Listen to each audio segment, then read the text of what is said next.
Donc, Cheikh Mohammed ibn Abd al-Wahhab nous apprend ou nous informe ou nous rappelle donc que on se doit d'apprendre la science, al-ilm, wa huwa ma'rifatullah wa ma'rifatu nabiyhi wa ma'rifatu din al-islam.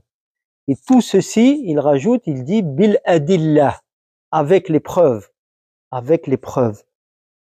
Donc c'est ça la science. Visée ici, la connaissance d'Allah, la connaissance du prophète et la connaissance de l'islam, bil adillah, avec les preuves. Et non pas par le suivi d'un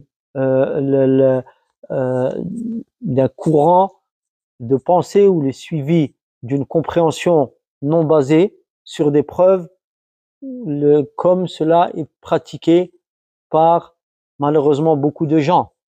Mais tout est basé normalement et obligatoirement sur les preuves du Coran, de la Sunna et de la compréhension de ceux qui étaient présents lors de la révélation du Coran, les compagnons, et de ceux qui ont pris d'eux, les tabi'in et les tabi'in, donc les générations que le prophète a accréditées, sallallahu alayhi wa sallam.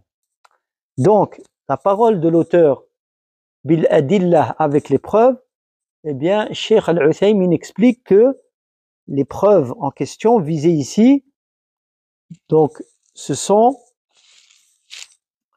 les preuves que l'on va recevoir, donc informatives, que l'on va entendre, c'est-à-dire du livre et de la sunna, et ainsi que les preuves de la raison, c'est-à-dire ce qui va être par l'observation et la méditation. Naam. Et ce moyen de preuve, il est beaucoup évoqué dans le Coran, dans beaucoup de versets. Allah Azza wa Jal, il dit, et parmi ces signes, ceci ou ceci. Naam, en évoquant des signes de la création. Donc, quant à la connaissance du prophète sallallahu alayhi wa sallam par les preuves informatives, c'est-à-dire du livre et de la sunna, naam, par exemple la parole d'Allah, Muhammadun Rasulullah walladhina ma'ahu ashidda'u 'ala al-kuffari ruhama baynahum al-aya. Muhammad est le messager d'Allah. Muhammad est le messager d'Allah et ceux qui sont avec lui sont durs avec les mécréants, ruhama ou baynahum, doux entre eux. Dans Surat al-Fath, la Surat la victoire, verset 48, Surat 48, verset 29.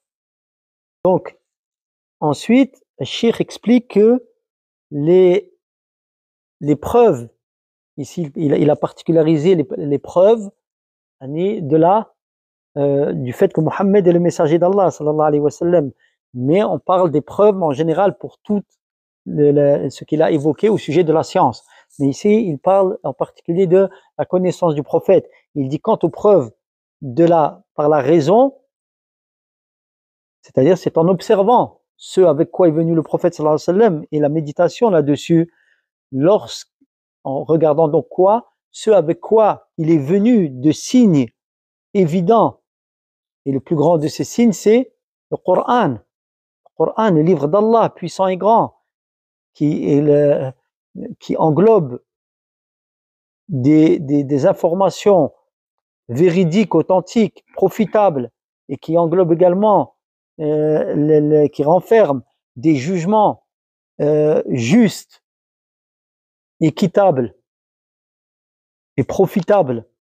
Et également, quand on voit les preuves, on médite sur ce que le prophète a effectué par la permission d'Allah, de miracles, ce qui lui a été accordé de miracles par Allah Azza wa Jal, et ce dont il a informé de choses de l'invisible qu'Allah lui a révélées et qui se sont produites comme il l'a dit.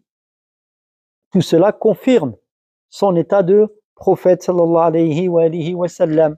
Donc ici, on a là les points que l'on doit de connaître, donc, qui sont ici appelés par Cheikh Mohammed ibn Abdel Wahhab al-ilm, c'est-à-dire la connaissance d'Allah, du prophète et de la religion de l'islam avec les preuves. Et tout ça, cela forme quoi?